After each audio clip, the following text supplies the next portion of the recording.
আসসালামু আলাইকুম।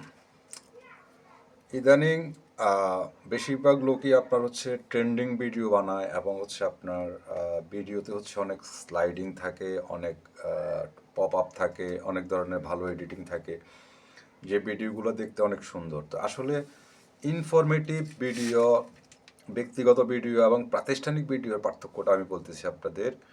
যে প্রাতিষ্ঠানিক ভিডিও হচ্ছে যে একটি ভিডিও মেক করার সময় হচ্ছে অনেকগুলো লোক কাজ করে। আর ব্যক্তিগত ভিডিও হচ্ছে যে একটা লোক তার সেলফি ক্যামেরা অথবা তার যে একটা ক্যামেরা অন করে সে কিছু ইনফরমেশন আপনাদেরকে দিবে। এখন আপনার কাছে কোন ভিডিওটির ভ্যালু কতটুকু সেটা আপনার সময় আপনাকে বলে দিবে যে কখন আপনার কাছে প্রাতিষ্ঠানিক ভিডিও আপনি দেখবেন এবং কখন ব্যক্তিগত ভিডিও দেখবেন। তো আসুন, আমি এই ভিডিওটা ট্রেন্ডিং কোনো ভিডিও না, এই ভিডিওটা একদম অফ ট্রেন্ডিং ভিডিও, কিন্তু আমি যে ইনফরমেশনগুলো দিব সেই ইনফরমেশনগুলো 100% সত্য, এবং এইটার সত্যতা যাচাই করতে পারবেন হচ্ছে সম্পৃক্ততার সহিত যে লোকগুলো আছে, মানে সংশ্লিষ্ট ব্যক্তিবর্গ আর কি। তা আমি বলতে চাচ্ছি, যেমন একটা ইউনিভার্সিটি যখন করা হয় তখন সে ইউনিভার্সিটির জন্য একটি অডিটোরিয়াম রুম করা হয়, একটি সভাকক্ষ করা হয়। তেমনি বাংলাদেশের যেই আহ, অধিদপ্তর অথবা মন্ত্রণালয়গুলো আছে সেগুলোর প্রত্যেকটার ভিতরেই এক একটা করে অডিটোরিয়াম রয়েছে। এবং আমি আজকে আপনাদেরকে এই ভিডিওর ভিতরে অতীত সরকারের কিছু আহ, আমি যেটা বলবো সেটা হচ্ছে, মানে তারা অনভিজ্ঞ ছিল, এই কাজগুলোতে অনভিজ্ঞ ছিল এবং তারা বুঝতে পারে নাই যে কাজের বাজেট, যে এক একটা কাজের বাজেট কত টাকা থাকে এবং টাকাগুলো কোথায় যায়। এবং বর্তমান যে সরকার আছে সেই সরকার যদি এই জিনিসগুলোকে এড়ায় চলতে পারে তাহলে বাজেটের বিশাল একটা টাকা তাদের বেঁচে যাবে। তাহলে বিষয়টা কি? বিষয়টা হচ্ছে, যেমন একটা অধিদপ্তরে একজন মন্ত্রী আসবে অথবা একজন সচিব বক্তৃতা দিবে, এই জন্য একটা ডেকোরেশন কোম্পানির কাছে ভাড়া দিয়ে দেওয়া হয় যে আপনারা আমাদেরকে এটা সাজায় দিবেন, এখানে ফুল দিবেন, এখানে এই লিখে দিবেন, এত লোকের খাবার দিবেন।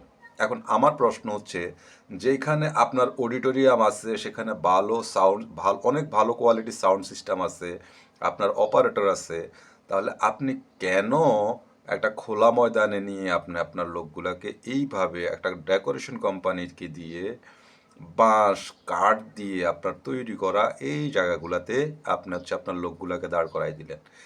বিনিময়ে মাঝখানে যে অসংখ্য টাকাগুলো চলে যায়, সেই টাকা থেকে যদিও ভালো কোনো ফিডব্যাক না আসে তারপরেও কিন্তু সেটা সরকারি খাজানা থেকে চলে যায়।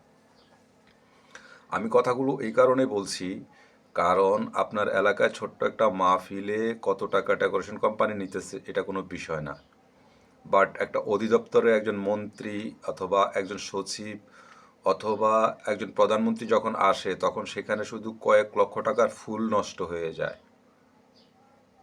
ব্যানার, এবার দেখুন, আমরা ডিজিটাল ব্যানার, আমরা যদি ডিজিটাল প্রিন্ট ব্যানার বলি আর ডিজিটাল ব্যানার বলি তাহলে দুইটা দুই রকম।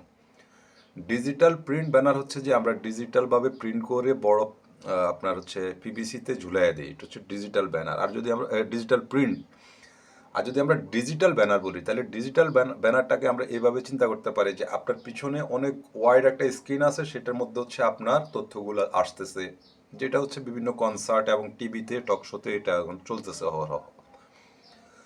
অডিটোরিয়ামে, প্রত্যেকটা অডিটোরিয়ামে যদি আপনার ব্যাক স্টেজটা যদি স্ক্রিনে থাকে এবং সেখান থেকে যদি আপনি আপনার কম্পিউটার থেকে আপনার ফাইলটি, সফট ফাইলটি চালায় দেন, সেখানে আপনার প্রধান অতিথি থেকে শুরু করে প্রত্যেকটা জায়গাতে হচ্ছে আপনার এই মানে স্লোগানগুলো চলতে থাকবে। এরপরে যদি আমরা এখন দেখি ভার্টিক্যালি অনেক ধরনের আপনার স্ক্রিন বের হয়ে গেছে, যেখানে আপনি ইউএসবি অথবা যে কোনো ইনপুট দিয়ে দিলে সেখানে হচ্ছে আপনার বিজ্ঞাপন চলতে থাকে। এক একটা সরকারি অধিদপ্তরে এরকম 5টা করে যদি আপনার কিনে নেয় ভালো কোম্পানি থেকে, তাইলে 5-10 বছর চলে যাবে। যখন যে অনুষ্ঠান হবে সেই অনুষ্ঠানগুলো স্ট্যান্ডে দাঁড় করায় সেটা করে দেবে। এটার জন্য 2জন দক্ষ লোক নিলেই হবে। তো আপনার আহ, এইভাবে যদি আপনি চিন্তা করেন যে সারা বাংলাদেশে প্রতি মাসে বিগত সরকারের কয়েক কোটি টাকা শুধু ব্যানার এবং ফুলে চলে গেছে, যে অনেক অনুষ্ঠান হয়েছে যেখানে খাবারে একটা টাকাও খরচ হয় নাই, কিন্তু সেখানে দেখা যায় মনে করেন লক্ষ লক্ষ লক্ষ লক্ষ টাকা খরচ হয়ে গেছে। তো এই জিনিসগুলাকে সঠিকভাবে যদি ইনহ্যান্স করতে পারে, সঠিকভাবে যদি পরিচালনা করতে পারে, তাহলে গভর্নমেন্টের যে প্রোডাক্টগুলো আছে সেই প্রোডাক্টগুলো দিয়ে অনেক ভালো আউটপুট নেওয়া সম্ভব। অনেক ভালো থাকবেন। এরকম আরও অফ ট্রেন্ডিং ভিডিও আমি নিয়ে আসব। আপনাদের যদি ভালো লাগে অফ ট্রেন্ডিং ভিডিও, তাহলে আমার ভিডিওটা দেখবেন, শেয়ার করে দিবেন। আর যদি ভালো না লাগে নিচে একটা কমেন্ট করবেন কোন জিনিসটা ভালো লাগে নাই, পুরাটা ভালো না লাগলেও বলে যাবেন। অনেক ধন্যবাদ।